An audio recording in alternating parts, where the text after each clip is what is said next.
पद्मावती पद्मकोशे कफे चूडामणिस्तथा ज्वालामुखी नखज्वालाम् अभेद्या सर्वसन्दिषु शुक्रं ब्रह्माणि मे रक्षेत् छायां छत्रेश्वरी तथा अहङ्कारं मनोबुद्धिं रक्षन्मे धर्मधारिणी।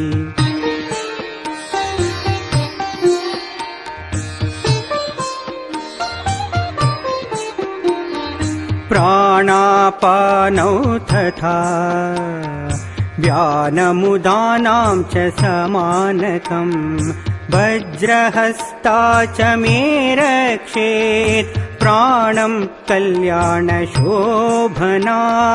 रसे रूपे च गन्धे च शब्दे स्पर्शे च योगिनी सत्त्वं रजस्तमश्चैव रक्षेन्नारायणी सदा।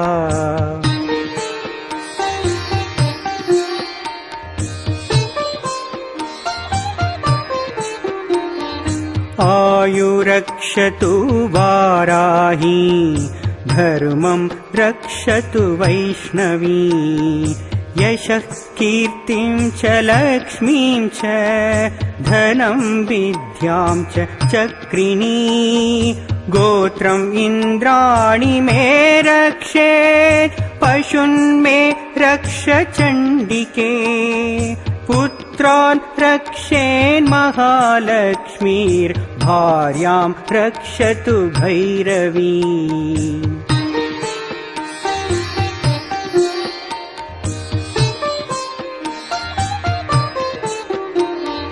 पन्थानं सुपथा रक्षेन् मार्गं क्षेमकरी तथा राजद्वारे महालक्ष्मीर्विजया सर्वतः स्थिता रक्षाहीनं तु यत्स्थानं वर्जितं कवचेन तु तत्सर्वं रक्ष मे देवी जयन्ती पापनाशिनी।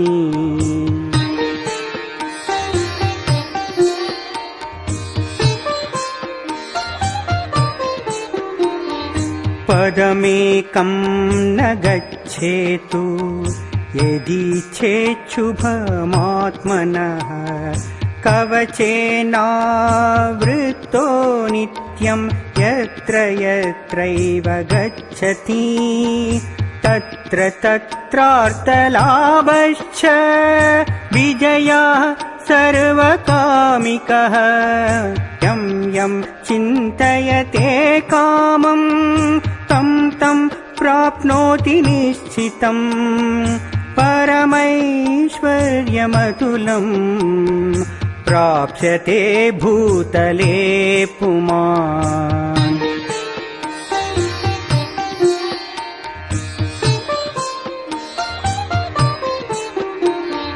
निर्भयो जायते मर्त्यः संग्रामेष्वपराजितः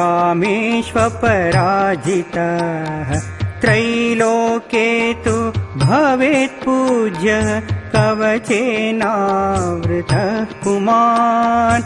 इदं तु देव्या कवचम् देवानामपि दुर्लभम् यः पठेत् प्रयतो नित्यम् त्रिसन्ध्यं श्रद्धयान्वितः।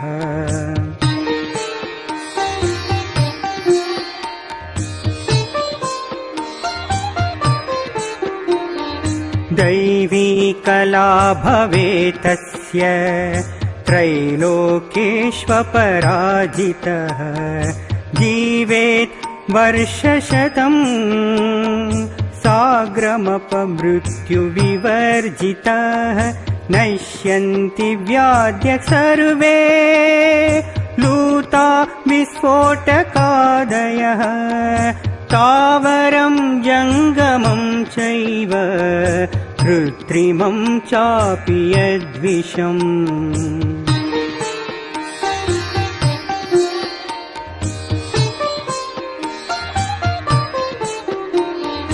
अभिचाराणि सर्वाणि मन्त्रयन्त्राणि भूतले भूचरा खेचराश्चैव जलजाश्चोपदेशिका सहजा कुलजा माला डाकिनी शाकिनी तथा अन्तरिक्षचरा घोरा डाकिन्यश्च महाबला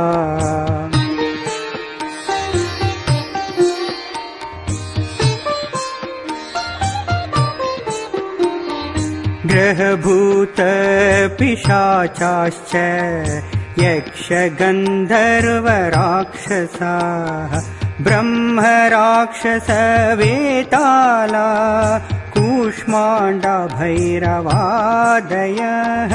नश्यन्ति दर्शनातस्य कवचे हृदि संस्थिते मनोन्नतिर्भवेत्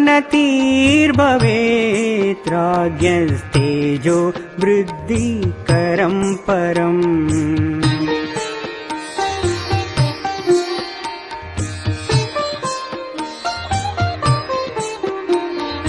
यशसा वर्धते सोऽपि कीर्तिमण्डितभूतले जपेत् सप्तशतीं चण्डीं कृत्वा तु कवचं पुरा यावद्भूमण्डलं दत्ते सशैलवनकाननम्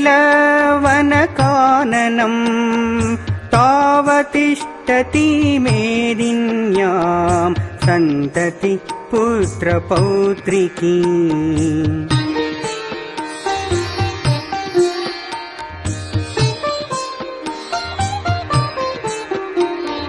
देहान्ते परमं स्थानं यत्सुरैरपि दुर्लभम् प्राप्नोति पुरुषो नित्यं महामाया प्रसादतः